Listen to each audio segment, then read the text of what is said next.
yum the later about Lai.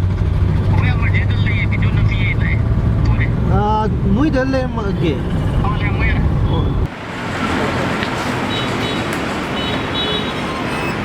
How's your point like Kawagi studio dominance today? Ado ko given Lai Lik Lei gi ani shuba single song Amattani hari bai Eshei recording do bugi akoi laksabane sida laire akoi band member gai sumanung da lairi ko gi official media partner studio dominance kaloina na si recording gi process e haujabane ado ko si recording tawba kana haure ado mayam na su sigi Eshei ngai view haibadi Eshei se anogo mahau makak haidi post rock ki flavor khar su yawba dagi akoi gi culture gi taste su phangada bai Eshei makak ne haibagi thajabagi makha da Eshei recording tawjabane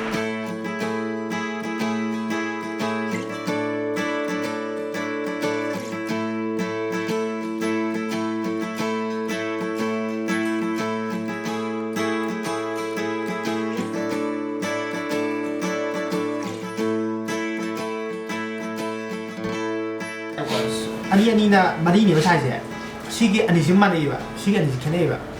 Shigi and his Shigi do perfecta, Shigi Tangela, Shigi Mezzaniani, Shigi and his Mandeva. I big vocal half the neighbor. On the big vocal half the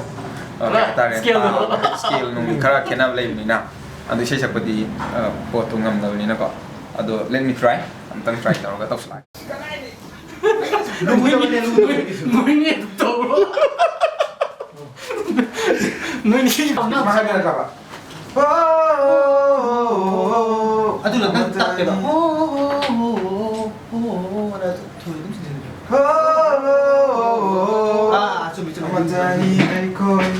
Recording to vocal anamana instrument ni dum yum da dum picking ga igana dum tawre ba aduga vocal gi lagan put to di studio dominance tawre maga bas mixing mastering du adum picking ga igana dum tanara ga dum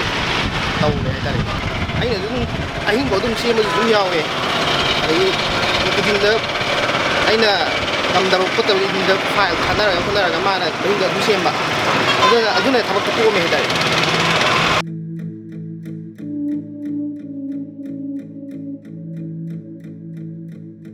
Oinazina kana thani khanga hai soft oini ba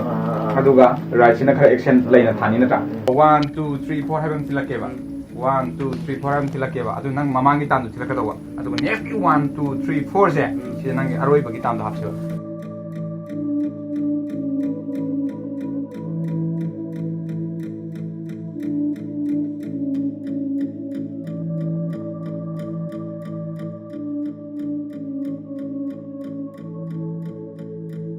folky ambient nama fangnaba haidi isai je fusion isai oibna folky ambient nama fangnaba akoigi manipur gi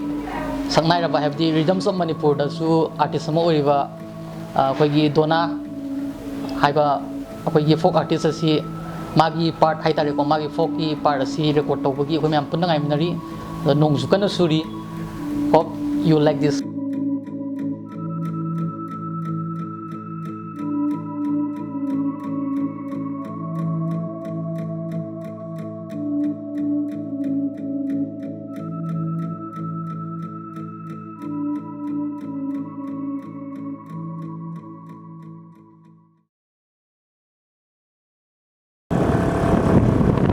Voice Davanda Pellam Swingi, Davanda Kenogi Bigas, Sanaida Kibikas Laka, do know what it's at Paneva. Asila. The home recording in Eva, other Imanavika, the Mai, the Lang the Home to Pitan, to Nuaina, to lie with the thoughts. Koi leise Guitarist ki vocalist Sikran hoi done koi Lai Lik Lei Amattani record tawbagi artist me amju lak laire koi mayam ngai minersi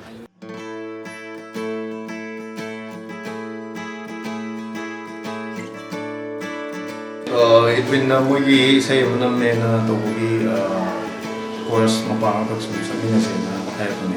Eshei do tabda yam nuai aduga koi gi sakado part di ga to yam kai sa di na te di okom sida koi yamba Edwin Lai Lik Lei gi Rozer sina Eshei magi Amattani hai Eshei to gi chorus mati ma law gi lak ne loire laure wa wa tawre yam tuna adi koi gi law ko so tele do yam di ba adu hai ba Amattani hai Eshei si ꯇꯥꯕ ꯃꯇꯝꯗ ꯌꯥꯝ ꯐꯖꯕ ꯏꯁꯩ ꯑꯃ ꯑꯣꯏꯅꯤ ꯃꯌꯥꯝꯁꯨ ꯄꯥꯝꯅꯅꯤ ꯑꯩꯈꯣꯏꯁꯨ ꯄꯥꯝꯃꯦ ꯑꯩꯈꯣꯏꯒꯤ brother Edwin and his party all the best Lai Lik Lei gi Amattani haiba isai chigi chorus gi recording tawba lakni ꯃꯁꯤꯁꯦ ꯑꯩꯈꯣꯏꯒꯤ ꯂꯥꯏ ꯂꯤꯛ ꯂꯩ ꯕꯦꯟꯒꯤ ꯃꯣꯏꯒꯤ ꯑꯃꯠꯇꯅꯤ ꯍꯥꯏꯕ ꯏꯁꯩ ꯁꯤꯡꯒꯜ ꯑꯗꯨꯒꯤ ꯃꯣꯏꯒꯤ ꯕꯦꯛꯀꯤ ꯚꯣꯀꯜꯁ ꯍꯥꯞꯄꯒꯤꯗꯃꯛꯇ ꯑꯗꯨꯝ ꯍꯥꯏꯗ ꯇꯧꯔꯒ ꯔꯦꯀꯣꯔꯠ ꯇꯧꯕ ꯂꯥꯏ ꯂꯩ ꯕꯦꯟ ꯄꯨꯂꯞ ꯂꯥꯛꯄꯤꯔꯒ ꯃꯣꯏꯒꯤ ꯀ꯭ꯔꯨ ꯃꯦꯝꯕꯔꯁ ꯄꯨꯂꯞ ꯂꯥꯛꯑꯒ ꯑꯩꯒꯤ ꯀꯥ ꯃꯆꯥꯁꯤꯗ ꯁꯦꯠ ꯑꯞ ꯇꯧꯔꯒ ꯑꯩꯈꯣꯏ ꯔꯦꯀꯣꯔꯗꯤꯡ ꯇꯧꯕ ꯑꯩꯁꯦ ꯁ꯭ꯔꯤꯀꯥꯟ ꯍꯣꯏꯗ ꯂꯥꯛꯑꯒ ꯑꯩꯈꯣꯏꯒꯤ ꯂꯥꯏ ꯂꯤꯛ ꯂꯩꯒꯤ ꯀꯣꯌꯔꯒꯤ ꯄꯥꯔꯠ ꯑꯃꯈꯛ ꯍꯥꯞꯃꯤꯟꯅꯕꯅꯦ ꯃꯌꯥꯝ ꯄꯨꯜꯂꯒ